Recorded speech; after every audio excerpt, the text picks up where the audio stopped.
What's up, guys? Welcome back to another episode of the pod. I am Chris, your co-host, and this is Will, the host of the pod. Welcome back. Finally, you got it right this time. Thank you, Chris. Oh, yeah. So, sorry we've been, I guess, MIA for the past, 2 weeks. We've been really busy. I was at a team event in Wichita, not this past weekend, but the weekend before, and I'm just dealing with like a lot of work and a lot of traveling, so that's why you haven't seen me. Chris, why were you gone? I know you had some stuff to do, right? How many times do I have to tell you, fools? I am the host of this podcast. I am the host. Not according to what everybody said over at the PPA in Texas this past weekend. Okay, here's what I gotta know though. Anyone who just listened to that intro, if you genuinely thought that was me, if you only heard the voice, I need you to comment and let me know if you thought my brother was actually me, because I'm convinced that no one's gonna confuse this. Actually, but I've been surprised. That was pretty convincing. I've been listening to you say those same lines for over a year, and I'm not gonna lie, Isaac did a pretty good impersonation of you. I don't know. I mean, I've been around this guy for like 20 plus years, so I think I got it down. That was pretty funny though. Yeah. All right, so we have my brother here. This is the one that edits the pod, and you guys have started to see him in more videos. And since one of our main talking points this week is going to be our trip in Dallas, where a bunch of us were there, I was like, okay, well, we might as well just put him on the pod. Yeah, people have been wanting this. Yeah, put in the comments down below. People have been asking for it. How long have you been wanting Isaac? Isaac's been pod? wanting this. Oh, okay. I don't know if anyone's asked for him on the pod yet, but now that this has happened, they're gonna be like, bring him back. Now, if you're ever gone, I'll just steal him. Yes. Okay. Perfect. Cool. Yeah, it's okay. Yeah, I can steal Isaac. I got a new co-host now. I stole your paddle collab. What else am I gonna be stealing from you next, Chris? That's what I need to know. Just lay it out for me. I don't have anything left for you to steal. It's all gone. You've stolen my dignity, my host slot. Like, there's nothing left to take. That's so funny. Actually, I'm going to adjust this camera just a little bit. But anyways, guys, sorry we missed last week. Will had some travel, and then my back was super messed up. We'll get to that later in this episode. But yeah, it was just kind of a complicated week. Didn't you also rearrange furniture or lift or move furniture or something in your apartment or your studio? Kind of. I added a standing desk into my office, and my office is actually in shambles right now. It's still so bad because I put this in here and then left for the trip, so I haven't had time to clean it. But yeah, that's also part of the backstory why I now have a standing desk. So we'll get there.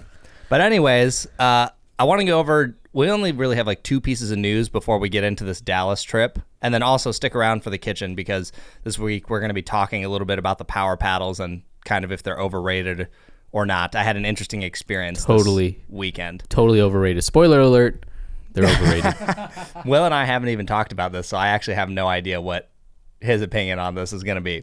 Yeah, you about to find out. First thing I want to go over is, Will, have you seen well, I'll just explain it first. So I've been working on a thing for my reviews, and I've actually had this idea for a year and a half, but I never sat down to actually try and make it a real thing. I was like, oh, I should do this, and then I'd run into a roadblock, and then I'd stop. Anyways, now I finally decided to do it. So basically, I'll pop some images up on screen.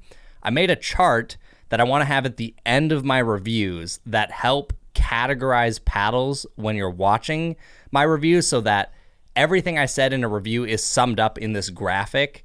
And it's not meant to be so precise that it's like, oh, he put this at a 5 for power. Like, if you can visually see the chart right now, it'll make a lot of sense. If you're listening, it won't make a lot of sense. But it's not meant to be it's so exact. It's meant to ballpark it so you guys can watch and compare between reviews. Like, here's a paddle's profile. Here's a Thrive Azul. You can look at all the specs and how it stacks up, and then compare it against another paddle you were considering. And also, I'm going to make these player profile cards, here's a control player, here's an all-court player, here's a banger, and what they generally like, and then you can match that profile to certain paddles. Certain paddles. Because generally speaking, if you can see this chart, and we'll pop all these up, there are certain traits that bangers always want, and there's certain traits that control players always That's want. me. I don't know. Would you consider yourself a banger? I am like, I feel like I'm a banger who learned how to play the control game. I don't know. It depends on the day, but I would say I'm an all court player who leans to banging. Like, I could see that. I noticed this, which we'll get into when we talk about our matches this past weekend. But when I'm in autopilot, like I think about what I do when I'm in autopilot mode, right? Or I'm down or something, and my go-to is always like the drive, like hitting hard on the serve, the return, and third shot drive.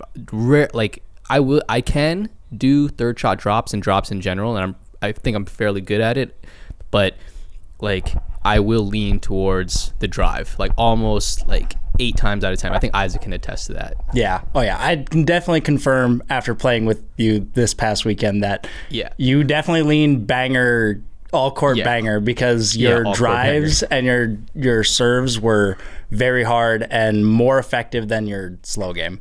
Yeah, exactly. Yeah. I would say you're better at the fast game. It's funny because I feel like you're a banger at the baseline, and then when you get to the kitchen, you're not, because you don't speed the ball up like ever. Yeah, it's rare. It's really, I know, it's weird. It's like there's 2 styles of play, and if you think about it, maybe it's because I play singles or something, but the game from transition into the back of the baseline is different from the game at the beginning. I think I'd much rather finish off games early, right? Like versus, I don't know, prolonging matches, which is ironic because just moments before this, we were talking about our power paddles overrated, and I said yes.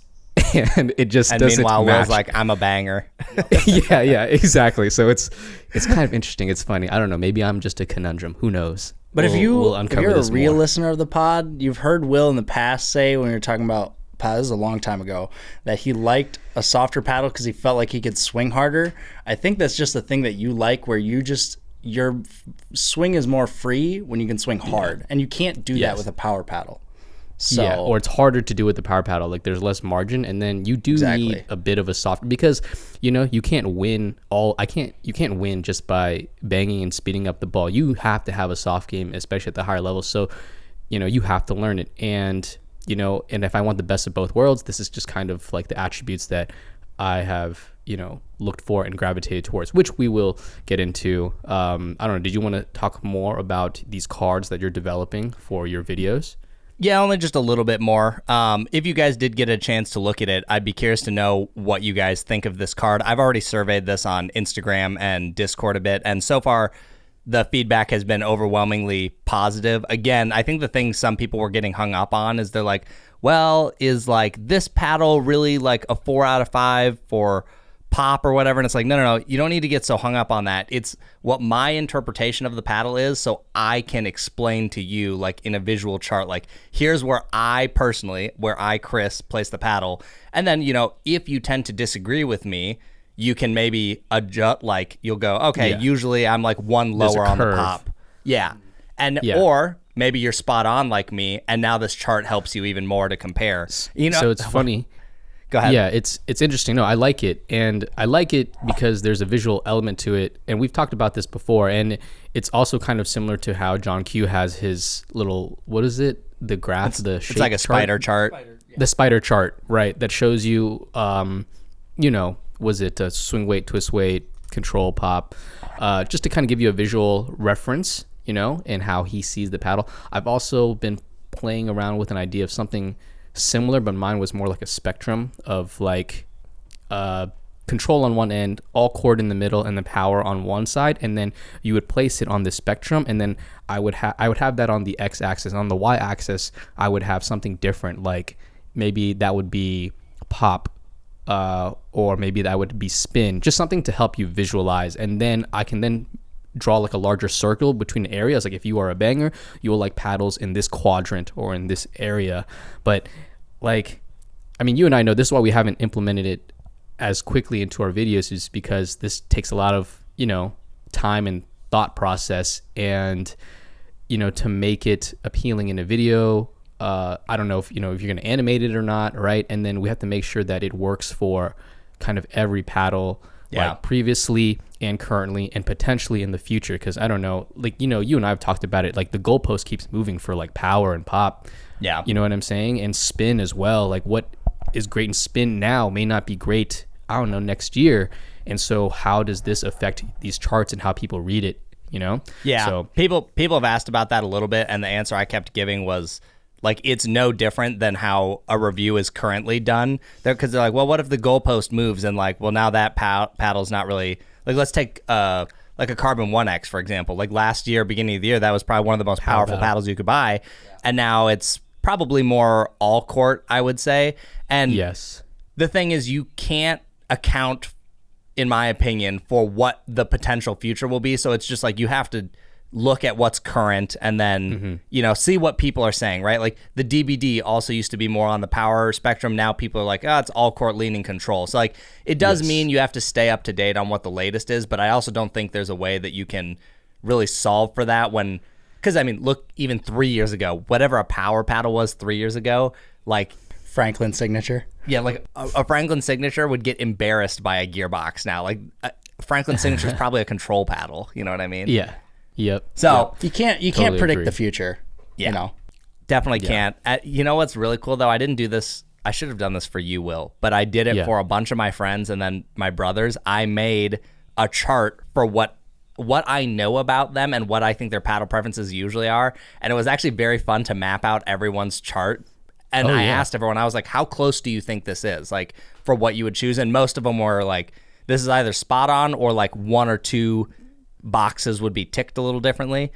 But it'd be fun to do yours because I feel like yours, like, when you compare them all side by side, some of them are really bizarre looking. Okay. All right. No, I mean, do it. I would love to see that. Maybe that's for a future video or something, just to maybe explain your graph and charts better. I don't know if you're going to make a separate video for that or you're just going to explain it within your next review video. But I'll probably do like a blog post. I might even do a video, and then I'll explain it over and over in probably like the next 5 or 10 reviews whenever I implement it. yeah, I will yeah, say I don't when think he it's did- too hard. Go ahead. I will say when he did mine and he sent it to me, it was pretty spot on, plus or minus one in like a couple of the categories. And it's kind of cool. Like if you can say he makes general player categories, like these charts, and you fit into one and then you add that to a paddle, it really does help dial in which paddles you like. And then you just have to plus or minus a couple things based on your own judgment. And I felt like he did mine extremely well. Like I wouldn't have changed my chart at all. This will be interesting, Chris, to add into like a paddle quiz, you know, to get your profile. No, I've literally already been thinking about this like for in the future, because if I can do a quiz that gives you a like estimation of your chart and then says like what I want people to understand is it's all a range, right? Like it's not like this is the perfect paddle for you, but it's like plus or minus one tick, you're probably well within your thing. And I think doing an online quiz like on the website, and then people can go to like a database that has these images, like it would be really cool, I think. Yeah. Yep. A lot of potential for sure. So Okay, cool. anyways, I'll be Excited. tweaking it more. I'm going to keep messing with it, but if anyone in the comments has thoughts on it, let me know. The only thing I will say is a lot of people kept telling me, because the early models of this didn't have spin in it, and I was like, the reason it didn't have spin is because these days, like if a paddle has bad spin, it's the anomaly. Like everything has it's like good spin and then elite spin. Yes. Yep. Like there's like nothing below good unless your paddle was really bad. Like back in the day when the Project 001 came out and it was like 900 RPM, I haven't seen a paddle that low or even below like 1500 RPM in like a year or year and a half. Like it just doesn't really exist anymore. Mm-hmm. Yeah. I mean, that's the thing of like the floor moving like a goalpost, but like the floor, the bottom floor is like moved up so high, and now it's, you know, almost something that we don't even think about, you know. And also I think again, like as it's gotten better, like the difference between like 1800 RPM and 1900, and like, you know, when you have like a 300 plus range, it's like, okay, that's a pretty big step up. But I'm just like, I don't know. I'm debatable if I'll keep the spin portion, because it'll always be like minimum 3 boxes ticked, probably 4 boxes. So it's like, what's the point if you see the same thing for spin every time? You know what I mean? Yeah, no, that makes sense. I think the only thing people have voiced to me about spin is that the higher the RPM is, they feel that their paddle lasts longer if it doesn't core crush or delaminate or something, because the effectiveness of that paddle, like when it drops off, yeah. it drops off to a tier that's still high. Exactly. Right. Yeah. Right. So I think that's the only thing to consider, which people have mentioned to me before. But other than that, I really like this chart and this graph, and then how you gone about just matching it with player profiles, because I think that's the most important thing when people ask me what the best paddle is. And my first question always is like, okay, well, what do you like to do? How do you like to play? That's like the follow-up question. I did this when I worked customer service for Selkirk for a couple months. People who had really specific questions, they would turn over to me, and I'm trying to help them find a paddle, and that was like probably the first question I asked them. Yeah, no, that's smart. I like it. So let me know down in the comments what you guys think, and then I'll probably implement this within the next month once I figure out a couple more things that might be a problem. But anyways, before we move on to the Dallas thing where we can kind of all talk about stuff, I know neither of you have seen this yet, but I just wanted to let the audience know. I'll leave a link in the description, but there was a pickleball documentary that was made recently called Dream Breaker, and I watched it on the way to Dallas, and it's probably, well, no, I'd say it's definitely the best made pickleball documentary. Like, production was very high. They followed the story for like 2 years. Like, there's some interviews that you're like, well, that interview's a little outdated now. I won't spoil anything, but there's a couple players that they interviewed where you're like, oh, that didn't age well. Oh, really? Wait, a couple players or a couple plays? Players. Like, they interviewed some people and they were talking about another player, and they were like, I'll just make up an example. They're like, oh yeah, this person's really cool, but in current pickleball, they hate each other. Oh.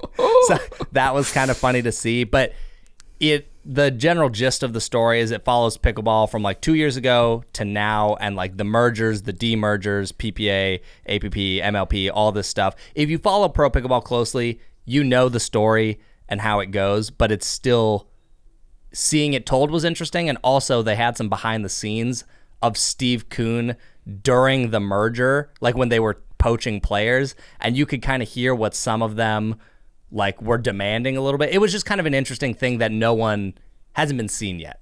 So it's like $10 to watch the documentary. If you're into pickleball, it's worth watching. Okay. All right.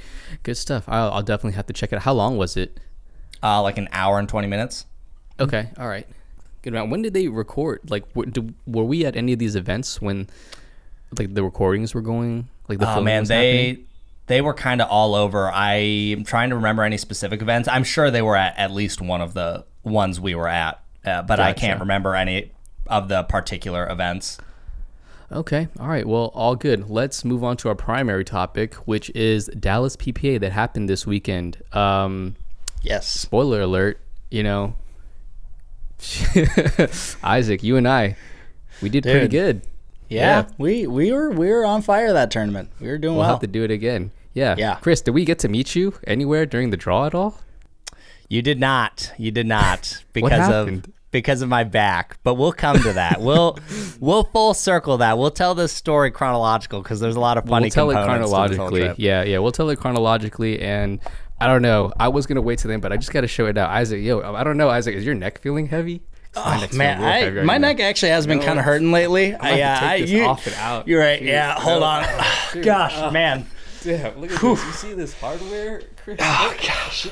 Do you have one? Might be blinded over there. Are your eyes okay, man? I'm gonna get rid of both of you from this podcast, and I'm gonna bring. I don't know who I'm gonna bring, but it's not gonna be either of you. For those of you who are only listening, Will and Isaac just pulled their medals out from inside their shirt. Oh man. Yeah. I know, it's a burden. What a burden. Shoot. It is. Now you know what they look like, Chris. It's okay. Yeah, it's okay. You get one eventually. Bro, I have my own medal. I just don't have one in 5-0 yet. Well, I mean, to be fair, Chris, we also silver medaled in 4-5, and Isaac, we just silver medaled in 5-0. I haven't got a gold with any of you guys. You know what? I need to go play pro with Patrick now because now I can get silver with Patrick. That's the next step. That's literally what I was going to say is you need to play with Patrick in a qualifier, and then you guys can get silver in pro. That's so funny. Okay, before we go into all this, the first thing was the Gen 3 Yolas are still delisted, and I'm pretty sure it was on Thursday. It was Wednesday, maybe it was Wednesday or Thursday. I think it was Wednesday because of the qualifier. On Wednesday, PPA sent out an email that was like, no Gen 3s are allowed to be played at this tournament. And I was shocked because when all of this happened, when everything went down, UPA comes out and they're like, we're going to do our own thing and kind of ignore USAP was the vibe. And then they were kind of like, oh, we're just going to follow what USAP did. And I was like, what? Like, that's not their MO. What's going on?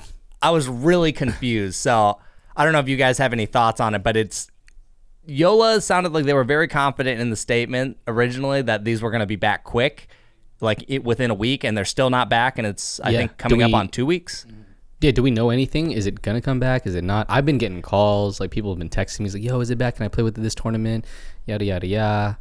I don't know. There's basically no info. It's just, at this point, it's all speculation, and we're just waiting. Like, I've heard all sorts of wild things, but it's hard to say what's true and what isn't. Dude, I know people who bought the Yolas and are trying to return them, and it took one of my friends like weeks to get them to take it back, and he never even took it out of the package. Like, Yola does not want to take these paddles back on returns. Nah. Yeah, I've seen a lot of emails in my Discord, and like, understandably so, right? Like, if Yola feels they're confident that they'll be back, then of course they don't want everyone in mass to like start returning their paddles. It looks like they will take it if that's what you really want, but they've also offered like extended warranties if you do keep the paddle or whatever. But yeah, I'm sure the Yola HQ is not a fun place to be right now. Like, having your paddle delisted, can't use it at USAP, that causes enough ruckus. But then for PPA to also say the same thing, like, that's kind of like another blow. Hammer, you know what I mean? Mm-hmm. So I don't sorry know. for you We guys don't have much out there. Yeah, we don't have much news to give you on that. So stop calling me and texting me about it because I don't know. But I mean, if I still see you playing with it at a rec, like, I'm not gonna care. Like, you can play with whatever. Has people in your local course? Have you heard of people like playing just rec play getting backlash for using it or nah? Oh yeah. Have you? I have. Yeah. I've been around people in rec play, and like, some of it is joking, and then some people are kind of serious, so they say like, hey, I don't want to play against that, or some are just joking like, oh, you're using a cheater paddle, huh? You know, so I've definitely heard it around recently. I guess I've heard it a few times, but nothing wild. It seems like the general sentiment is that people are fine with it. Like, if someone has it, like, they're not really like, actually, we went to like 2 weeks ago. Yeah, 2 weeks ago, we went to League after they were delisted, and there were still people playing with it. Yeah. And like, I didn't really care. It's kind of like, well, whatever. Like, I've already played against it. It was fine the other day. It's not like, it's nothing really changed in the performance of it. We've seen what it's capable of. You've played against it. Maybe now you're used to it, and it's fine. But the funny thing is that I saw some of the pros like had like an alpha version play with it. Yeah. Did you see that? That was weird. I did. Yeah. So my interpretation of this, and I don't know if it's correct, is if you go to the USAP website right now, I believe there are several alpha models that got put back on, and they have all these weird names on them, and it looks like that's exactly what they were using this weekend. I don't know exactly what the differences is. I've heard like talk/rumors when we were in Texas that the pros were not as big a fan of these as they were the others. I don't know that for fact, but I just kept hearing small things circle around the venue.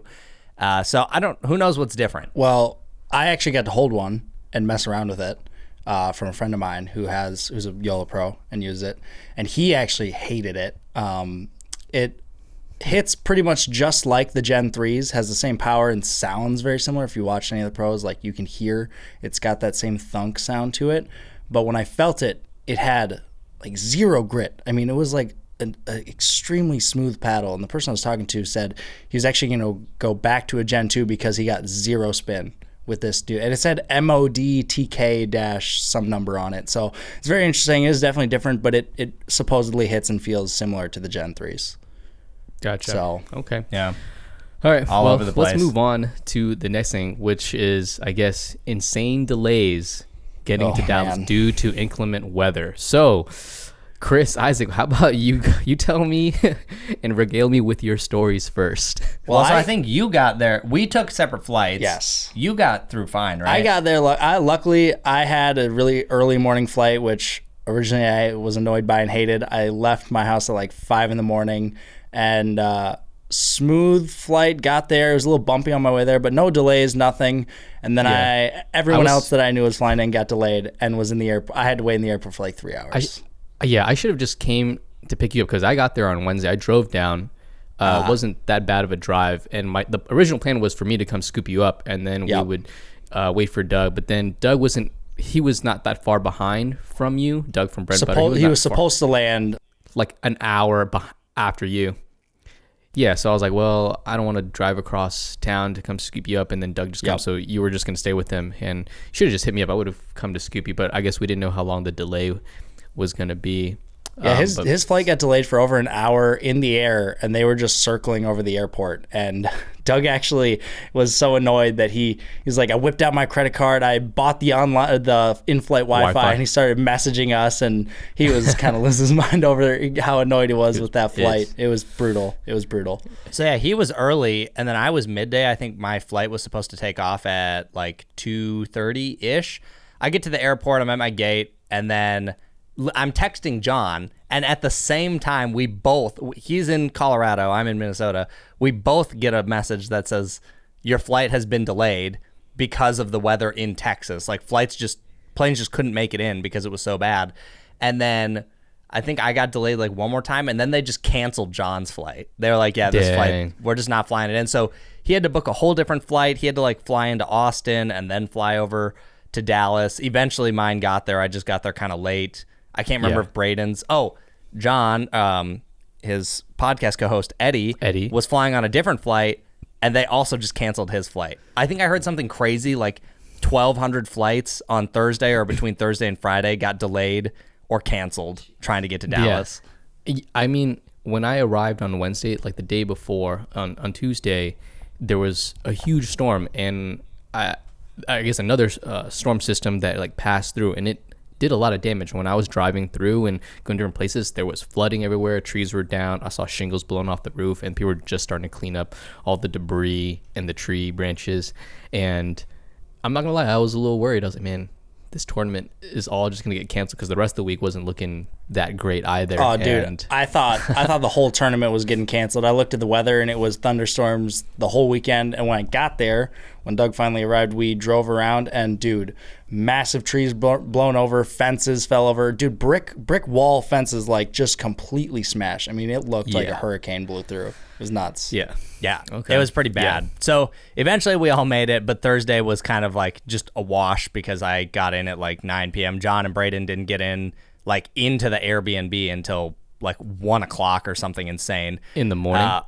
Yeah, it was wild. And also like the Thursday pros, night in the morning. Yeah, the pros too, I'm assuming. Well, it would have been Friday morning technically. Yeah, Friday morning. Yeah, 1 a.m. Friday. Dang. Yeah. Okay, well, before you go in there, let me see. When I came in Wednesday, like I said, I missed the huge storm. Stayed with my buddy Benny Kunlavut.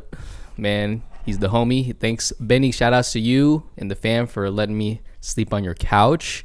His family came through. Cousins Peter, Henry, Somali, and man, Alkunchraun, or I guess it's Kopchai in Lao. I think that's how you say thank you. But yeah, we got to play some PB, and that's when we drove around. Like, it was so funny because he had some rec play set up at this place called LB Houston, and like he just assumed it's outdoors. And I thought it was indoors, so he just was like very confident. Oh yeah, this is gonna happen. So we drive there, right? And the gates are all closed, and it's like just water over like the whole entire road. And then he's like, "Crap, is it canceled?" Oh my gosh, I should have called. And I was like, "Bro, what? We drove like 40 minutes to come play this game, and you set it up and you didn't check it."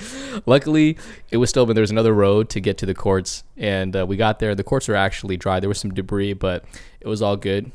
Good times. Let me see. You guys should have came in, I feel like, on Wednesday. That's when things were clear. You know what I'm saying? I don't know if flights were down or not, but you would have had some really good Korean food. He took me to this place called Soju 101. Yo, the tteokbokki and the grilled intestine were fire. I don't even like intestine, but it was fire. So, yeah, good times. You would have chilled with me, Chris, I would have gotten you cultured. It's all good. Next time, I got you guys. Well, I ended up coming in late and leaving early. Came in Thursday in the late afternoon, and then what the plan was to leave Sunday evening, because I was like, man, every time I do these, my work week gets so screwed up because I leave Wednesday, hardly work Thursday, Friday, and then I get back Monday, which means I hardly work. So I was like, let's do it different this time.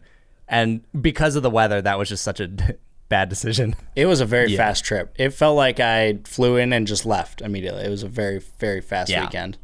So yeah, like you basically, your Thursday was shot. So you came in, and you guys basically didn't do anything, right? Yeah, I didn't. I mean, he got there early enough with Isaac. Doug from Bread and Butter that he could hang out. But yeah, my day was just like get in, go to bed. Dang. So that was kind of crazy. But the on Friday it was so when we skipped the pod last week, there was a tournament here. It's one of my favorite tournaments to play in. I absolutely love it. This year was pretty big, and I had messed up my back 2 days before that tournament, and long story short, it's like an overuse injury. I know what I need to do. I'm going to have to do some physical therapy or whatever, but it got messed up really bad. Like the day I messed it up, or the day after, I couldn't bend more than like 10 degrees without like falling over, so I just laid, and I was supposed to play on Sunday. I messed it up on Friday. Anyways, long story short, had to drop out of the tournament because my back was so bad. Isaac and Patrick played together. They ended up getting bronze in 5-0. But it was disappointing to just sit and watch. And then I was like, okay, I won't play any pickleball this week because I need my back to be good for Dallas. Friday, the next day, we went to, I think it was the VIP indoor like Dallas club. There's 2 courts indoor. Yeah. Yep. Everyone shows up. It's me, Isaac, you, Doug from Bread and Butter, Dale from 6-0, John, Eddie, Braden, and a bunch of other people. Brian, who makes the graffiti, Matt from Chorus, who makes the shapeshifter. Like a lot of people. It's and I was like, okay, in there, bro. It was cramped in there. Yeah, it was definitely cramped. That was a lot of people for 2 courts. Yeah. But I was looking forward to playing because I was like, me and Braden got to practice. We play tomorrow. I tried to play a couple just like warm-up games, and I still could not move. And actually, I started playing one with Doug, and I hit a drive and like tweaked my back and immediately knew I was like, I'm done. I was like, I felt it right away, and I felt like I went back a week with how bad the pain was. So then I just ended up sitting and watching the whole time. First of all, let me tell you, when you are with like all your friends or like a lot of people that you want to hit with, and you just have to watch for 3 to 4 hours, it is the worst way to be around pickleball. Because I was like, like everyone's having so much fun, and I'm like, I just have to sit. Yeah. I was wondering, I was like, is it really that bad? That's why I asked you, like on a scale of 1 to that time we went to do the 2-day intensive with Jordan Briones, like how bad is it? And then I think you said it was worse, which was, and I was there when it happened to you at the 2-day intensive Briones. It was pretty bad. So I was like, oh man. My pain was probably an 8 or a 9 out of 10. And then if I tried to be on the court and move, like to help people understand this, if I tried to actually hit a real dink, which I never did because I would have fallen over. If I tried to bend down, basically what it feels like is my back would give out and I'd have like no strength, and then I would literally just fall over. So like I had to stand straight up and walk, like I couldn't run. It was bad. You're too young to be having these issues, Chris. I know. Take care of your body. Yeah. This month I will be fixing this issue because I never want to have this happen again. Like a week is too long to be out. Yeah. And not getting to play before, and then also just not getting to warm up with your partner before the tournament. Yeah, that sucks. Yeah. That was bad. Isaac, you and I went there. We were like, oh yeah, let's get some warm up games in, and maybe we might have played like 2. We played like 2, and they weren't like super serious games. Like we were kind of goofing around the whole time. Honestly, I was testing the Fat Boy like pretty much the whole time, and a few other like prototype paddles out there just like for laughs, you know. Yeah. So I don't know. It was kind of a long time, and it was kind of cramped in there, and I don't know. After that, cramped. It was kind of uncomfortable that day. Yeah, I was ready to bounce from that spot. I think next time, but I mean, shout outs to I think it was Eddie and John who secured the spot. Yeah, shout out for securing it. I just wish I knew just a little bit earlier. If they hit me up, I could have secured us the Grove that morning because Friday, like, nothing was happening. And we'll touch base back on the Grove again, which is another indoor spot in Dallas as well, kind of like an event space with just more seating, a little bit more room. But we could have secured that beforehand. That would have been just like a much better like experience for us because we had so many people like show up, and it was hard to hear anybody in that space as well, you know. Yeah, it was kind of loud in there. I'm bummed I didn't actually get to go to the Grove this trip. Oh yeah, we'll get there. We'll get to why you guys couldn't make it. We'll get there. We'll get there. All right. Anyways, Chris, I mean, your back was hurting. So what? What happened? Like, did you do? After the event, I went back to the Airbnb, and everyone else like went to the venue. Like everyone got cleaned up and then went to the venue to watch. And I was like, I can't. I was like, I can't walk around. It hurts too much. And so I get to the Airbnb, and I can't remember if Doug from Bread and Butter called me or if I called him. I can't. Oh no, I had called him because I said I was going to ask if he could give me a lift to a Target to buy a massage gun, and then also, actually, yeah, just the massage gun is what I was going to buy. And he opens the conversation. I'm going to paraphrase, but it's very close to this. He's like, dude, there's this drug you have to try, but it didn't used to be legal in the U.S., and I still don't know if it's legal in the U.S. And I was like, well, this doesn't do me any good. Like, I'm not about to take an illegal drug to fix my back. And he's like, no. Like, I think it just got approved in the U.S., like, in the last year. And he's like, just let me look it up quick. And it was at a CVS. And so I was like, okay, like, I guess I'll Uber over to buy it. I was there at the Airbnb when you were talking to Doug, and Doug opened up with that line, and as soon as he said illegal drugs, it was funny because his wife and my friend Tubi like popped out of like nowhere. They're like, drugs? Dude, we were all dying laughing when we were over there listening to this conversation. It was so funny, but I was so skeptical. But I was like, you know what? Screw it. I was like, I'm in so much pain, and my only option at this, like, it was so bad that I was like, I will not be able to play tomorrow. I was like, Braden will have no partner. And so I was like, screw it. I'll Uber over. I'll buy this stuff. I get back, and I'm like, okay, let's apply it to my back, I guess. So it's like a cream. So I apply it to my back. I'm not even kidding you. What's it called? Voltaren. Okay. Yeah. Got it. So Voltaren, I apply it on my back. I'm not even kidding you. 10 seconds later, 100% pain-free. Like, I went really slow. I like squatted because I couldn't do that before, and I went all the way down. I was like, whoa. And then I started moving like I was on a pickleball court just to simulate, and I was like, I literally have no pain. Movement. So I have to tell you guys then about our new sponsor of the podcast, which is Doug's Drugs and Voltaren. And I will let you guys listen to the jingle that we made for our new podcast sponsor.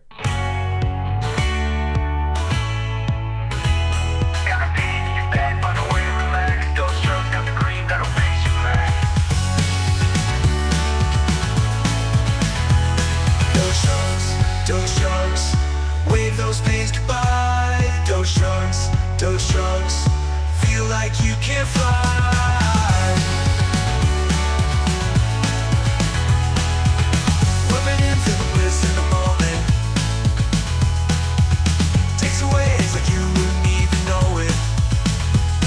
Those drugs, wave those pains goodbye. Those drugs, feel like you can fly. All right, so that was the jingle for the podcast. So they are the second person to ever sponsor this podcast. And if you don't want any pain ever, Voltaren is the thing you need. Brought to you by Doug's Drugs. Brought to you by Doug's Drugs. If you guys couldn't tell, I'm completely kidding. That is not real. But no, the whole not. trip, we kept calling it Doug's Drugs. And I'm telling you, it's like magic. I cannot not express to you how going from like a 9 out of 10 pain to no pain, what that feels like. It was insane. It was kind of crazy to see you like barely being able to walk and then all of a sudden running around on a court, like looking fine. Yeah, because I went to the venue after that. You weren't there, Will, but I Ubered over and I was like, Braden, we need to just get some practice games in. And I like played great. I was like, I haven't played in over a week. I've been in pain and now all of a sudden it was fine. It was wild. Yeah. Okay. Sorry, JT and I were playing against you guys. We were getting some rec games in at the venue before that night. And guess what? me and Braden slammed those two. Oh, hey, I was using a paddle I've never played with before. So Yeah, I just do throw that. I out there. literally do that for a living. Yeah, So but not for tournaments. Not for tournaments. sometimes, Yeah. sometimes I did this tournament, which There's we'll no get way to later. That's what I was saying, Isaac. There's no way you haven't played with the paddle. You're Chris's brother, and you help him paddle test. You have to have hit with every single paddle out there as well. He actually hadn't hit this paddle yet. It was the J2K. No He way. hadn't hit that yet. Yeah, I actually haven't hit the J. It was the J2K, and I hadn't played with it. I left my bag at the Airbnb, so I did because I didn't want to haul it around. I didn't think I was going to be playing at all. You know what's funny, And, Isaac? This always happens to us. We go somewhere, we don't think we're gonna play, and then we end up playing for I remember that one time at Nationals, we just went to Yes. check out the venue, and then I think the gold medal match for was it 4-5 or 5-0 mixed just finished, and then we played up against Dalton and Yep. Lauren Mercado for a couple games. Oh, and yeah, then that's right. And then Yeah, Dalton just hung out with us, and we played for up until I don't know, past midnight. I felt like. Yeah, we were just taking his double black diamonds. You were playing classic Will, always playing in his croc slides. I was killing it that night. I was like, Dude, you I'm were on fire. That unstoppable was right crazy. now.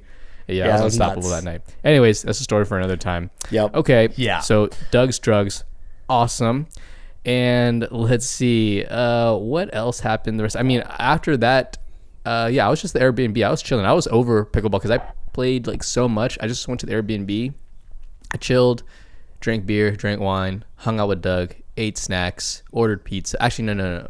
Was that the day Benny came? I can't remember. Benny and his crew came. We ordered Lao No, food, no. and then It was the night that Jeff Lee showed up there. oh yeah, Jeff Lee. Shout outs to Jeff. He came through. He was at DreamHack. He didn't no Yeah. pickleball. He was at DreamHack watching people click buttons on a keyboard and killing each other on Counter-Strike and Valorant and having a blast. It looked like doing karaoke. But he came through. So it was good times with him. He also got a new car. Very cool. Yeah. I told Brand him new Mustang. yeah, brand new. I said we should race, and then he's like, "With what?" Right? And I was like, "Pull up to the line." And then I pull up in my little electric Jackrabbit bike. I was like, "All right, bro, you ready?" You might need a couple mile head start. yeah, you're right. Multi-mile. Yeah. That's funny. But anyways, Okay. let's get into all our results. I'll do Braden and I's first just because ours is going to be a quicker story than yours. So Braden and I, we've never played a tournament together. This whole trip happened very last minute. So we were like, oh, let's play together. And first time in 5-0. So wake up that day, back didn't hurt, which was crazy. So it's a like victory in itself. yeah. No, literally, I thought the Voltaren would wear off and then my back would hurt, and I woke up and it was totally fine. So that was kind of confusing. But anyways, we played our first match. We won the first game, and we felt really solid about it. And then the second game, we just got mopped. I don't remember the score. It was probably 3-11. I don't know what happened. I don't know. I think the other team stepped up and they played a lot better. And then in the third game, they were leading most of the time, and then we got it a little bit closer. But near the end of the match, I think I ran to get a short ball, and I tweaked my back. As soon as it happened, I knew, and I immediately called a timeout because I was basically limping at that point, and I was trying not to let the other team know. So took the timeout, immediately went to my bag to get the Voltaren, and I was like, please work. Please work. I was like, I need this to work. And Made a quick pit stop at Doug's Drugs. quick pit stop in the middle of the match. So Cue the jingle. Cue the jingle. Cue the jingle. That's so funny. So I put it on. Unfortunately, I think I had tweaked it just enough that in the 1 minute timeout break, it wasn't enough to get my back loosened. I think I needed some time to sit and massage gun it on top of the Voltaren.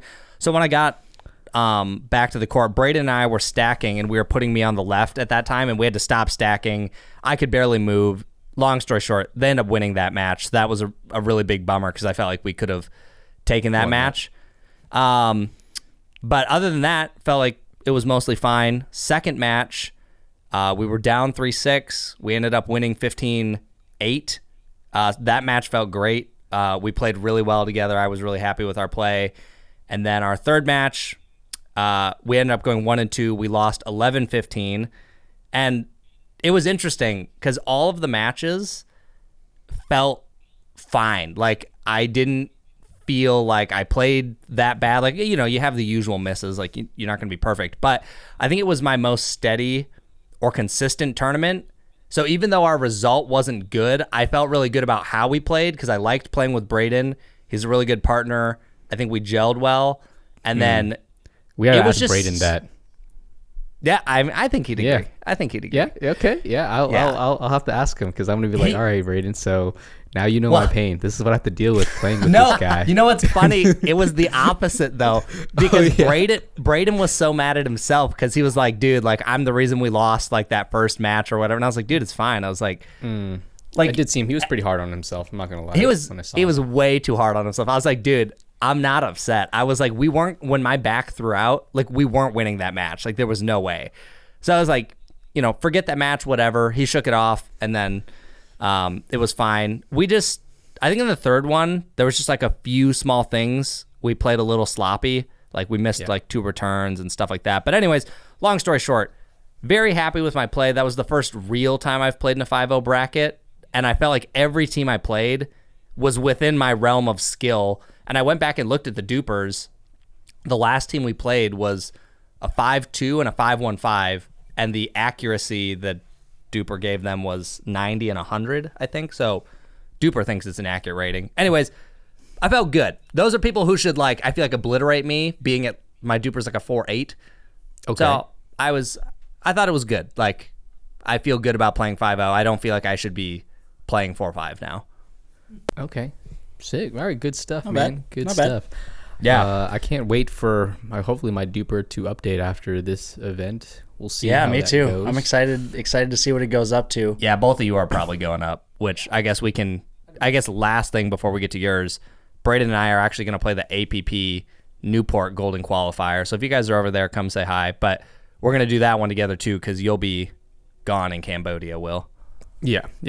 All right. Have fun with that. Hopefully you guys get some, I don't know, more. I feel like you guys should practice some more in so you guys are vibe. Are you going to meet up with Braden before then to try and get some more games in?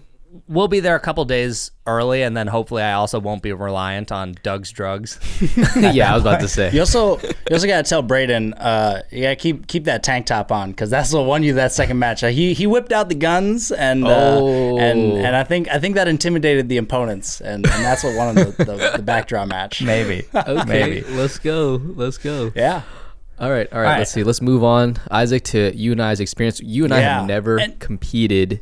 Never played a tournament before. together. Yep. We've talked about it. We've played rec together and against each other. We always do really well in rec together, and we mesh really well. I like your personality. I think we play well together. But really quick, I just want to preface this. We talked about the CT tournament the week before, where Christopher had to drop out, and I played with our other brother Patrick in 5-0. Quick story: when we played that tournament and we were in the bronze medal match, Patrick and I. Third game, like fourth point of the match, I get in a little hands battle and bunt up a little ball. And this guy, shoulder high, rips a forehand just out of control. And I tried to duck and I get beamed in the temple and I hit the ground. I'm like on the ground for a little bit. Apparently, 2 minutes later, I stand up and I'm like, nah, I'm ready to play. But roundabout way of saying, I'm 90% certain I had a concussion after that. I felt horrible that day. And by the way, we won that bronze medal match while I had a concussion. So that was nuts. But so I felt horrible like the rest of that week. And just wanted to say, Will and I played 5-0 after the effects of me having a concussion. And we still did well. We don't know for sure it was a concussion, but you were definitely messed up because he was on the ground I thought he got hit in the eye because he was on the ground for a while. And then like when he got up, like, you could tell his head really hurt or whatever. So, I mean, it's very possible. Obviously, they talk about Jesse having the one last year, but Isaac just goes all out all the time, and he always gets injured in the worst ways. Maybe if he had good hands, he wouldn't be getting. Maybe he had good hands. Well, if he had good hands, he wouldn't be getting hit in the dome or the nuts by me. Well, we'll get into the hands later in our matches today. So let's go through our first match. Our first match was kind of tight. Isaac actually recorded it on his phone, so I'll be posting that up on my channel. And the only reason why we recorded it was because our first match was actually on grandstand, which was kind of tight. We had all this space. Yeah, people come by watching. You go to the VIP tent and kind of watch down because there's no pros playing, so you just kind of go up there and people are watching. Yeah, it was nice. Yeah, and after I'm not gonna lie to you, Isaac. After we played on that, every single other court just was like it was not it. I was like, there's no space. Balls were all rolling around on the court. It was stopping just, points. It was exactly that we were definitely privileged getting to start our day off on Grandstand. It was very nice. The grid of the courts too were nicer. Yeah, exactly. So we played Josh Rivera and Ike. I think he said his name was. Yeah. We won 11-6, 11-8. They definitely stepped it up in the second round. And Ike had a sick backhand flick. He got me. Like, I don't know if you saw my post, but like I don't know if you probably can't see it, but like it spun so much it took a chunk out of my like finger, and I was bleeding. He drew some blood. Yeah, there's blood all over my paddle. Also, real quick, Chris, which paddle did you play with? Volare Forza Mach 2. You played with the Mach 2? Oh, interesting. Yeah. I thought you were going to play with the Hirachi. What made you switch to the Forza Mach 2? We'll talk a little bit more about that in the kitchen, but because it's definitely related. But honestly, I've just been reviewing so many paddles recently that I was like, I don't really know what I want to play with. And before my back got messed up, I was testing some paddles leading up to the tournament. I was hitting with the Azul, the Forza Mach 2, my Hirachi, and like probably a couple others. And the one night I was at League, I just really liked how the Forza Mach 2 played. And I was like, well, let's give it a shot. I was like, I've been playing with so many power paddles. Let's just see what. And it was the 16 millimeter, wasn't the 14. Oh, so, okay. Gotcha. I just wanted to try a control paddle, but we'll talk more about that later because I have quite a bit I want to say about that. Okay, cool. And then Isaac, of course, you were playing with the Shogun. Shout outs the to new bread and butter Shogun. That was my backup paddle. That was one of them. I brought that one, and I brought the Engage Pursuit Pro 1 as my backup. But I played with my paddle, the Triple Black Diamond, the Willinator. The Willinator.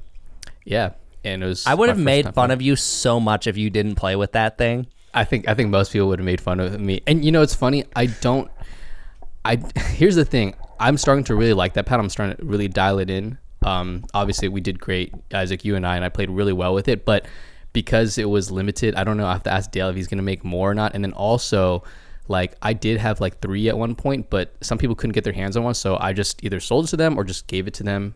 And, you know, obviously these paddles don't last forever. I'm like, okay, well, what's going to happen when my lone one is done? Like, you know what I'm saying? What am I going to do? I guess, you know, I'll have to like move on to another paddle. I'll make you a deal, Will. What? If you start taking your proper title of co-host, I'll give you the 2 Triple Black Diamonds that I have. I'll let you think about it. Oh, okay. Yeah. You know, it doesn't matter. I'll take that title, but everybody else out there, they're not going to see that title. Okay. I might accept the title, but the public opinion will not accept that title. Dude. Okay. I loved running into people at this tournament because the amount of people that came up to me, like, I'm just standing there and someone would go, hey, it's the co-host of the Pickleball Studio podcast. I'm like, you gotta be kidding me. I was like, you gotta be kidding me. People would come up to me like, oh my gosh, yo, it's the real host of the Pickleball Studio podcast. It was like, this dude Garrison came up, he said it, and then shout outs to Gage. He came through and he said, it was just people were so funny. I loved it. Like, yeah, it was all weekend. Hey, I like that the audience is in on the jokes and that like people can joke around with us. Like, it's a lot of fun. Yeah. All right. Anyways, moving on. All right. Match 1. I thought it was a really good match. You'll see it. It was good. Isaac, yeah, it was good. We can edit and we'll post it up. A lot of fun playing that match. Second match against a guy named Tim and Chris. I think we won 11-8, 11-2. That was kind of like, I don't know what it was. I think it was. We were a little shaken because we finally got to a smaller court, so we didn't have as much room. So we weren't as dialed in the first game. Yeah, we're playing a little tighter, not enough space. I was like afraid to like swing out fully, but then we dialed it in, got to 11-2, and then we were stacking the whole time, and it was working like great. Next match. All right. Oh, match 3. Here we go. My Oklahoma Tanner Rice, even though he is originally from Texas, but he's still Oklahoma in my eyes. And then Mario Maldonado, which I played against these guys before. Tanner's a buddy of mine. Mario, I played against him with Tanner and Robert Slutsky last time I was in Dallas. Really, actually, I think he has one of the best two-handed backhand like drive drop hybrids, like just third shot drops I think I've seen in the game, and it's a really good speed. It's very Riley Newman-esque. 2 hands on it, lots of spin, and you can kind of like shove it at you right in front. Kind of difficult to deal with, but they beat us pretty soundly. 6-11 the first game, and then as soon as we finished, rain started happening heavy. And so we got rain delayed. heavy. When we say heavy, we don't just mean like, oh, the courts got wet. Like first it started Torrential raining. downpour. We were in the VIP tent, and then it just massive downpour, and the wind got so heavy that it was just like knocking everything over. Yeah, Like, we the finished tent our was blowing game. up. Yeah, we finished our game and it was starting to sprinkle. It was like started around like 9-5 or 9-6 something, and we were like, we'll finish this game. And right as we finished the game, it just started. The whole court was soaked. So we were like, yeah, we're gonna be done. Yeah, and then we sat in the VIP tent, and it was just full on hurricane. I mean, tables flipping over, just everything was going nuts. Yeah, around this time, what time was it? It was like 1 p.m., maybe like lunch-ish, or- Yeah, it was around like 1. Yeah, It was around 1. So we didn't know what was going to happen. I don't know what you guys did, but I ended up, because everybody's crowding like in the clubhouse or somewhere where there's, cover, right? But it was just getting too crowded. Once the rain kind of stopped a little bit, I just ran to my car to like go take a nap, essentially, because every place was crowded. And then we got the text that it wasn't, like we're delayed until 4:30, right? So I just bounced and I went to the Airbnb to go chill with Doug, and I don't know. yeah. You went hang out. back to the Airbnb. What'd We you do? just chilled in the clubhouse. Kind of were talking with people. We hung out with Braden and John, and we're just waiting around. Eventually, we decided, all right, it's not really worth, because it got delayed again. It got delayed like 2 or 3 hours. Yeah, it's like 5:30 or something. So we decided, all right, let's just go back to their Airbnb, and we just chilled for a while. And I was like, man, at this point, it was still raining. Everything's soaked. So I'm like, they're just going to cancel it. We're not actually going to get to play.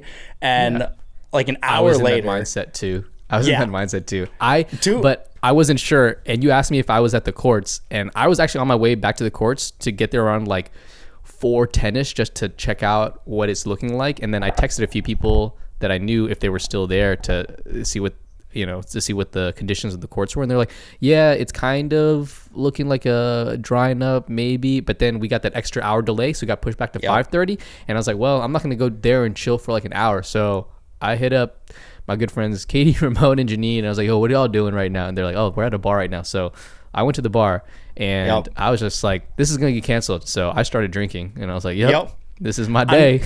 I'm not gonna lie. I was with John, Braden, and Chris, and when I got that text from you that you were at the bar, I sat down and was like, guys, he's checked out. Like, there's no way we're even gonna play, and if we do, we're toast. It's over because we're already down a game. I have to say, it was very funny being on the other side of this, because normally I'm going through this with Will, and I'm like, no, Will, just hang on a little bit longer. Don't take the nap.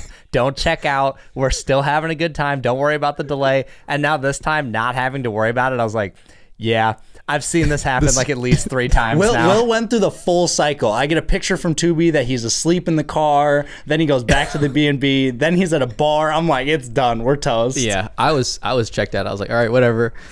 I'm over it. And then I'm not gonna lie, when this got pushed back to 5:30 and the sun started shining, I was like, should I go? And I was like, nah, I can't do that to Isaac. Isaac needs me. And so Here's what you guys need to know. If you're ever going to partner with Will in a tournament, just know that he's great for the first 2 matches, and then after that, he's usually starts checking out.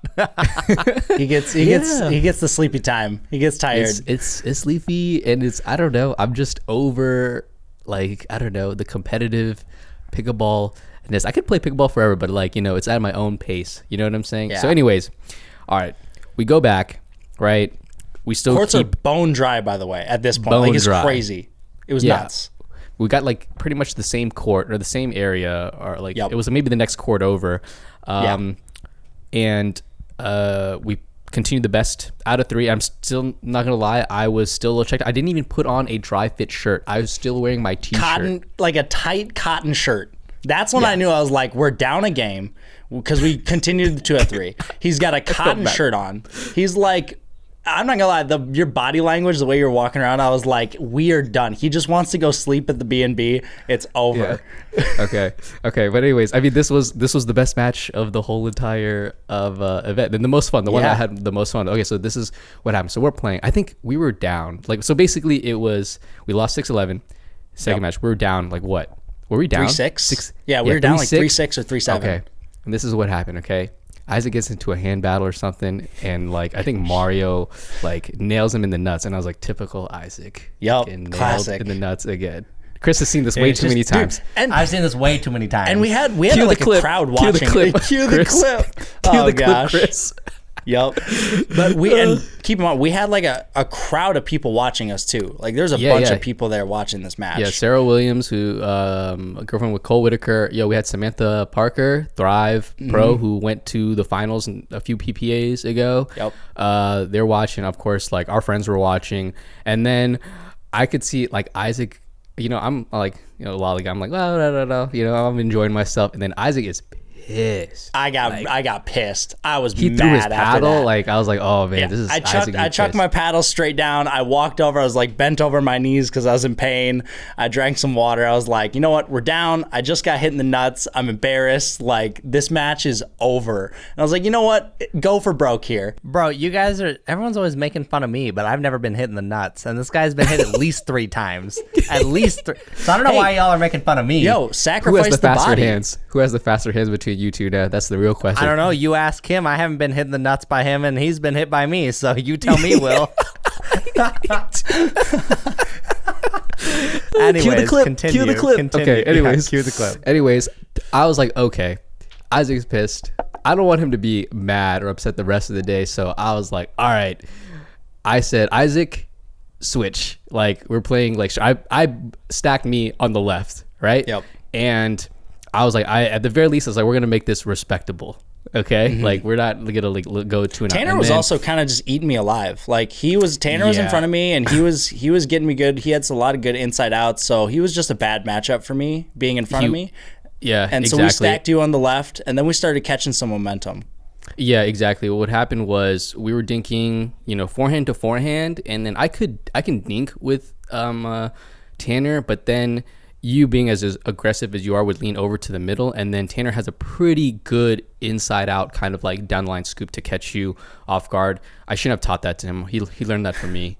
And then also Mario could hang with you dinking like backhand to backhand. So yeah, it was tough. So then when we put me on the left or whatever, like we just introduced a little bit of chaos because they were more steady than us.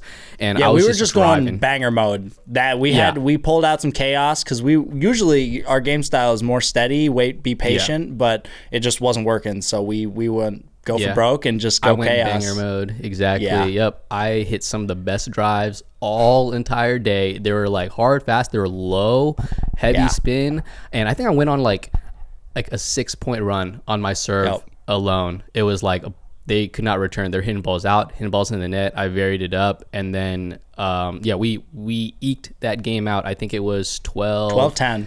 12-10. And then after that, I think they were shook. And then we just kept the momentum flowing with me on the left. We played a few more straight ups once you felt more confident, and then it was like 11-4. So we awesome. came that third game. We just came out swinging, doing the same thing because we were like, well, we got nothing to lose, and we had it was like 6-0 to start. Like we had a massive lead to start that third game. Yeah, and exactly. So that was a huge confidence booster for the rest of the day because that was a very tough match. After that win, we both felt pretty good. I feel like you guys needed it to happen that way because I feel like if it happened any other way, like if Isaac didn't get hit, you guys hadn't lost the first game and you just like won it in 2, I feel like Will still would have been semi-checked out. Checked out. I feel like Will needed a reason to check back in, and this was the reason to check back in. Isaac, next time we play, you just gotta get nailed in the nuts a few times and then just bring me back. It'll be all right. If it gets us medals, if it gets us on the podium, I'll sacrifice the body. Oh wow, for it. you're saying wow. Okay, all right, bro. If you didn't I knew this was anyways. all it took to get Will checked back in. Remember that Duper tournament? I would have let a guy hit me in the nuts if I knew it would get Will checked back in. Yeah, but they didn't hit it to you. They hit it right at me. Fair. Yep. Fair. Oh, that's too funny. Anyways, that is an impressive match. That's a good one to win after a rain delay. It was. That's hard. It was good. That was very tough. the most fun match. I felt it was the most varied. But in terms of just play styles and things that were happening, a lot of back and forth. But the next match was also very tight, very fun. The next match, we barely eked it out against Hunter Boyd and Alexei Chernikov. Hopefully I pronounced that right, but he goes by Lex. Yeah. We won 11-8, 9-11, 11-9. Super tight match. That was crazy to say. They were good players. Yeah, dude, Lex had the best drives we saw that day. He smoked us, and he was doing it with the Lux. I was like, Dude, yo, I know. what? I actually was going to say this to you before the match, but I just didn't want to, like, I don't know, mess anything up mentally. I was like, dude, I swear, anytime you see a big guy with a Lux, they're always bangers, and they always hit it crazy hard. Because it's like, remember Daniel and whatever his partner is, it's always the guy with the Lux hits it crazy hard. Dude, I swear, super hard every time. During that game, we started playing a lot more straight up because each time we would try to do the switch or unwind the stack or the half stack, he would rip one down the line and he would get us. And I was like, oh, he just wouldn't miss. Okay, yeah, he wouldn't miss his drives, and they were pretty tough to deal with. And then Hunter, who also like dialed it down, started resetting and playing more patient, did really good. Also, shout out to Hunter. Keep in mind, he's got a 0-0-2. Yeah, and he has The a 0-0-2. soft player. The soft player has a 0-0-2. It's just so interesting. And yo, Chris, you and I, we met Hunter. We met that guy before. He played for the collegiate for North Carolina on the same team with Colin Schick back in Columbus MLP. Oh, cool. Yeah, super nice guy. Yo, he also hit the hardest hitting, I think, ATP I've seen, like in like a rec play. Like I hit a few like scoops on him, and then he missed the ATP. Like one he hit out wide, one he hit into the post, and then I was like, okay, he's not gonna do it this time. I hit a really nice out of the air like top spin scoop, and it goes super far, and he wasn't even close to it. He runs over with more than enough time, and he wails at this ball. Like I was like, dude, it looked like he wound up for like a professional like softball pitch and like just reamed it past like underneath Isaac's like legs. I was like, holy crap, that was I think it was a missile. ATP. I couldn't even see the ball. Yeah, I couldn't see it, but yeah, tight match, good one. That one was that win felt really good. That was the semis, that was right? Semifinal. All right, here's the thing. Those semifinals on match point, we had the craziest match point that we ended up losing. It was like they were up. Then we pushed them back somehow. Like they pushed us back. We got back to neutral. So many resets. We did some swaps. I did a flying like Ernie like to the side. He Hunter like resets it back and threw it back in the air like a lob. Like a lob. Isaac comes in and he like smashes it to the other side. Then Lexi like barely gets like back to it, and it was like kind of like a hybrid, almost drop reset. Like Isaac was gonna attack it. It was like it was attackable, but like you could have like let it bounce forehand too. roll. Yeah, for a forehand roll, and he covered the middle, and I was still off the court, and then I'm like, this is it. And then Isaac goes for it, and he dumps it into the net. I was like, right on the top of the tape, right into the tape. And this is where my heart sank, because on my Ernie, I couldn't move back into the court because I pretty much pulled a muscle. I pulled my left glute. Like it got really tight, and I was like, "Ooh, yeah." And we were keeping. This was again. We also were stacking you on the left mostly, just to change it up. And you were just better over there during that match because of again the matchup in front of us. And Bro, you needed to hit up Doug's drugs, dude. Yeah, seriously, I should have hit up Doug's drugs. we both got really worried because after you did that, you kind of hobble over to me and whisper to me, "You're like, hey Isaac, I think I just messed up my leg. I'm gonna need you to take over a little more." And I was like, "Oh gosh." So I got real nervous because it was what was the score? It was 10-9. We were down. We were up 10-7 because we had a little room, and they got the ball back, and then we won a point quickly. And on their second serve, they went on a run and got it to 9-10. We got it back, and then I can't remember if they like missed a return or it was like an easier point to win the match. And man, the sigh of relief I had after that, I was heartbroken after we lost that point. I was contemplating not telling you, Neston, because I was like, I don't know if I'm telling Isaac will be better or worse. I'm going to make him nervous or not. Anyways, I told him, and then of course in the gold medal match, I'm still kind of like not 100%, but like I was getting better, and that's not to take anything away from the finals against, I think his name was Jake. I can't say his last name. Feinjars? Yeah, he had a hard last name to pronounce. And then I can't pronounce his partner's name. Jiraj Sethi. Yeah. Yep. They played tennis doubles together in either college or high school, but they were solid. It was like the score was we lost 5-11, 11-5, 11-9. So another pretty close match. I think they were the first team where I felt like they had better hands, or if like just as good hands, and we were trying to go at them with hands, and it just was not working, and I just like couldn't move. Jake, I felt, Jake had really good hands. Yeah, he was using a gearbox. They were both power paddles, Engage Pro and gearbox, and Jake had crazy fast hands, and honestly, the way we needed to win that match was just by letting balls go, because they were just hitting things long. Like, they just had crazy power, and we just needed. I needed to also let balls go as well, but I was like, okay, they're not getting this back. I'll just kind of hit it. But then like Jake had some crazy gets. So did Uraj, and like props to them. Good points. Yeah. And you know what, guys? I had told Will earlier in the day, I said, you win this, I'll let you be the host for one episode. I guess he didn't want it. He didn't want it. You can be the host, because right now Isaac and I are the stars of the show, so it's all good. That's true. You know what I'm saying? Oh, you roll out the red carpet. Will and I were the stars of the weekend. Wow, exactly. these two got egos the size of Texas, is what I just learned. Yeah, the biggest egos you can get for getting second place. Yeah. But dude, that was a long day. We got there at 7 a.m, and we didn't finish the gold medal match until like 9:30 or 9:45 something. It was ridiculous. Long day. And you know that's a long day for me, because I was checked out when we came back halfway through the day. Will, if you start at 8 a.m, Will is checked out by noon. So the fact that he made it another 9 hours. Miracle. I'm impressed.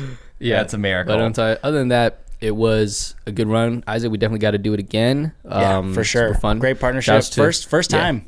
First time. Shouts to everybody we played against. Y'all played great. And shout outs to everybody just saying what's up. Some people honestly thought, Isaac, that you were Chris. To see the name Olsen. Oh, we're playing against Chris. I got mixed up for this guy so often this weekend. It was ridiculous. I had so many, and I get this so often that I just run with it. I had this one person come to me, was like, "Hey, how you doing? Like, good to see you again." And I hadn't like been anywhere where somebody would meet me, so I was like, "Hey, doing great. Like, what you been up to?" And people thought I was this guy the whole time. The funniest thing, I'm gonna make Isaac start wearing a shirt that says "I'm not Chris." Okay, that's a good But one. I will say, shout out to the people that came up to me and called me BLO. For those, if you know, but shout out to the real ones out there who came up to me and called me a BLO. You're real ones out there. There's a few people that came up to me and was like, "Hey man, dude, I guess those lessons with Amrik really helped your partner." And I'm like, "Yeah, they did." That was the funniest one. Jeez Louise. You know what? Braden and I will see you guys in the gold match next time. Mm-hmm. Okay. Yeah, we're looking forward to it. Yeah, that's why we wanted that. That's true. We would have mic'd it up. We had like 10 cameras on the court. It would have been sick. All right, I'm going to breeze over this really quick because we went kind of long in the middle there. But so a bunch of us weren't actually at your gold medal match because of the rain. And then there was like a 6-0 event that was going on to like hit some prototypes and also just hang out. So John, Braden, and I were over there because we didn't even know if you guys were going to get rained out. So like we weren't going to go like 30 minutes back to the venue, get rained out, and then leave again. So we were there. Hit a bunch of prototypes. 6-0 has some pretty fun stuff. Right? Yeah, at the Grove. Yep, which is a sick little place. Sick little corporate. Like, it only has 2 courts, but it's mainly for like corporate events and other events like private bookings. So shout outs to Mohammed, and I think his partner's name is Nick, who kind of run and operate and own that place. But they do a good job with that space. I really like it. No, I had a lot of fun. The prototypes are fun. 6-0 is definitely cooking up some fun stuff. So look forward to that. But otherwise, not too much to say there. Just had a really good time hanging out with everyone, getting to try some fun paddles. But wait. Let's get to Before the kitchen. wait. Do you know who had a really fun time over there? Who? Doug. Doug did have a really fun time. Doug had a few drinks. Doug did not. I don't think Doug really wanted to go. He was like, "Man, I'm here. I'm comfortable at the Airbnb." He's probably already drinking wine. He was probably already drunk or something, drinking wine or something. He told me that. he had like 2 or 3 glasses of wine before and like a beer, and then they went to the Grove. And he wanted to just stay back at the B&B because they got like a mansion for the place they were staying at. And he's like, if that place is really cool, for the last day, yeah. He was like, I might just skip the Grove, like I might just chill. And then sounds like he went and had a blast. He had a way better time there, I promise you. It was fun. It was fun. Anyways, all right, let's get to the kitchen because this is something related to my play this weekend that I wanted to talk about. And pick both of your brains because neither of you, well, besides Isaac, like having played with when we were testing the Gen 3s, he doesn't usually use a power paddle. But anyways, I just wanted to talk about if power paddles are overrated. And I don't mean that they have no purpose in pickleball, but like obviously it's been the hot trend right now. A lot of the paddles coming out are power paddles. A lot of the ones that people are getting excited about, power paddles, blah, blah, blah. So I played with a Volair Forza Mach 2 16 millimeter, which is definitely a soft paddle. And Braden had done an experiment a few weeks ago where he played with, I think he played with the Paddle Tech for like men's, and then like mixed, he played with a Prism or something like that. And he said he played way better with the softer paddle. And I was like, oh, you know what? Like, I should just give it a try. So that's kind of how I landed on the Volair Forza Mach 2. I was like, I'm probably not losing in 5-0 because I can't smack the ball hard enough. For my current skill set, I'm not losing because I couldn't hit the ball hard enough. So yeah. I played with it, and honestly, this tournament was probably the most consistent, like steady tournament I've played in. It doesn't mean like I didn't screw up, but like my resets were on point, my drops were great, like getting to the kitchen felt really good, and then dinking was no problem. Like, yeah, I had less power on overheads, I had less power on counters and drives, but like those aren't the things that win me a match anyways. Like, I don't usually beat someone because I outhands them or something. So like that extra pop probably wasn't doing me anything. So I just thought it was interesting because I haven't played a tournament with a standard shape paddle, and I haven't played with a paddle that soft in a while. And it went so well that I was like, huh, it's like maybe I need to go back to a softer paddle for a bit. Like maybe I just got lucky and I just happened to play well, but like, yeah, definitely one of my highest performing tournaments that I think I've had. Even if the result didn't show it, I felt good about it. Yeah. I can kind of totally agree with you. I mean, I played with my paddle, the Willinator, which is essentially a control paddle. I mean, it's like maybe an all-court paddle that leans control, and also it's one of the higher swing weight paddles, and this has probably been my best performance in like a really competitive setting. And I'm not gonna lie, when I went into it playing 5-0, I was like, man, are my hands gonna be fast enough? But like they were just fine. And I think it was, I don't know, I thought about it a lot, and I think the way that Isaac and I were gonna play, like, you know, obviously he was gonna play more left, and then I played a little back so I can kind of sit, you know, so I have a little bit more time to react. But I don't know, I like that extra weight, because now when I put away shots with that like kind of backhand snap that I do, that extra head heaviness in the weight really puts them away, like, you know. And with some of the faster, like lower swing weight paddles, I just don't have that finishing right. Yeah, I have fast hands, right? But when I have an opportunity to put something away, I just feel like it takes one or two more shots, or I just don't feel as confident putting them away. And I don't know, maybe it's the extra stability that I get, but basically what I'm trying to say here is that, like, I think, I don't know, there's a part of me that feels like you and John and even Braden to some extent have brainwashed everybody thinking like, oh, lower swing weight is better, but it's technically not. It really is just preference. But I don't know, that's just my opinion. It's for sure preference, but I still think with like the Willinator, like if you take an average of swing weights, like let's say below 110 is super light, 110 to 117 is middle of the pack, and then, or let's say 112 to 119 is middle of the pack, and then above, it's like, I think people can play fine with like a high swing weight paddle. You just have to be aware of like what the downside is. Yeah. Because like for me, like when I pick up the Willinator, like it is noticeably harder for me to play because I'm thinking about how heavy it is. But there's plenty of people, like, I mean, both of you are examples of like, you like that. And I think what people need to better understand in pickleball paddles is that it's always a give and take. It's not like this is always definitively better or that's always definitively better. It's like you gain this at the expense of this. So like low swing weight paddles, like if we're generalizing, faster hands, but maybe doesn't plow through the ball as well. But then both of you, high swing weight, plows through the ball really well. And when someone hits a ball at you, blocking is really solid because there's so much mass in the head that it doesn't push you around. Right. And I will say, like, go ahead. Our first match that we recorded, as I'm editing it and watching it back, like, you still had some actually sick hands battles and we're going back and forth really fast. So like, even though you play with probably a 126, 127 swing weight, like your hand speed still, I don't think it would have been that much better with a lower swing weight paddle. Yeah, it probably wouldn't be. And plus, I needed it for the drives and the serves, which is probably like Dude, we two won of my best attributes. Yeah, we won so many points the whole tournament just off your serve alone. If I had to ballpark it, it was probably 15 free points off of one serves. It was crazy. Oh, yeah, I was going at it. I was feeling good. I was like, oh yeah, these are all staying in. That's why, you know, when you're saying our power paddle is overrated, I'm like, okay, nah. If I have the control paddle and I feel I can swing freely, it's not that extra power that gets it. It is like the depth, but also like the confidence to swing freely to get that spin so that it goes deep consistently and just powerful enough to make people uncomfortable. Like, it you know improves what I'm your saying? technique when you swing free. Well, and also here's an interesting thing because it actually expands on your point.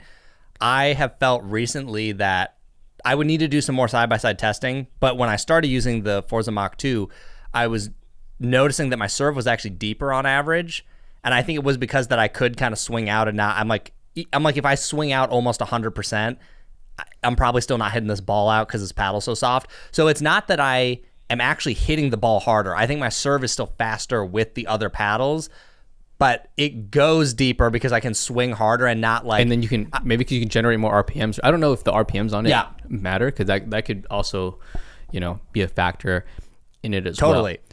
But it definitely felt like, I don't know, I was a little more confident on certain things, and that was actually another one of my points with softer paddles, particularly if you play tournaments. One of the things that I think helped is even when I was nervous, I still had so much margin for error with a softer paddle, whereas like, let's say you play a gearbox where the sweet spot's smaller and it's really touchy. If your touch isn't on point, you're hosed. With this, even if I was a little bit off, I wasn't putting myself in such a bad situation that I was like, well, frick. Now they have an overhead. It was more just like maybe they had a slightly higher ball to roll at me, and then I blocked that one. Yeah.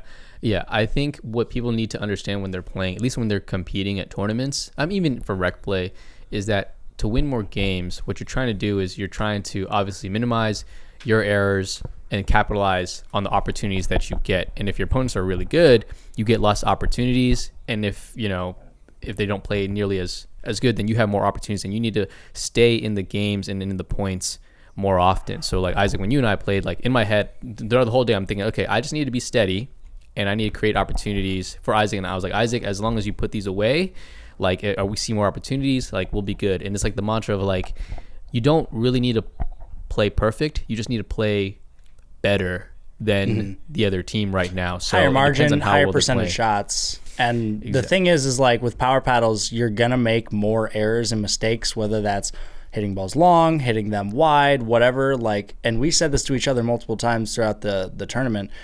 Make your opponent hit one more shot. Totally. The amount of times that we would dig ourselves out of really bad, sticky situations and we're able to just get it over the net and our opponent's made an error is huge. With a power paddle that you can't control, we might not have hit that last shot over the net or into a position where we were able to give ourselves an opportunity to get back in it. Yeah. And I just think as I was doing this, like when I think if I'm generalizing percentages for people in pickleball, like what would people play better with? Would they play better with a control paddle or would they play better with a power paddle? Obviously, you're going to have both ends of the spectrum, right? Some people It's all depending on will what just skill level they play at as well. also that, which actually we'll talk about that a little bit in a second because it's related. But like I think that if I was taking the whole pickleball population or even just the tournament players, I think 80% would play better with a more control-oriented paddle than if you gave them like a Gen 3 or a Gearbox or some of those other higher-end power paddles. And now there's going to be another 20 or 10% that definitely play better with that power paddle and their style is suited for it. I think what you have to figure out is like, what are your strengths and what can that paddle help enhance? Because for me, I've never been a big power player. Like I'm not like my hands have never been that good, but I do feel like I'm pretty good at resetting the ball, getting to the kitchen, and then like I feel pretty comfortable dinking. And then maybe what happens is I either wait for you to give me a high ball that I can try to put away, or I give a speed up and then go from there. And like, I just think it helped make the things that I'm better at good. Whereas maybe if your hands are insane, having a gearbox or like a paddle tech might help you a ton. Like if your skill is countering and they speed up a ball, they're done. You know what I mean? So you just have to think about what your skill set is. Like I'm not saying power paddles are pointless. I actually think they're way more fun than control paddles, but I think people play better with control. And there's actually a great saying in golf that's like, I think it's drive for show and putt for dough, which basically just means like, you know, the drive is what looks really cool and impressive, but putting is where you actually make money. And I feel like it's similar for pickleball, right? Like, obviously people can win if they're bangers, but like I think a lot of times like some of that softer stuff is what can carry you out. Consistency gets you wins.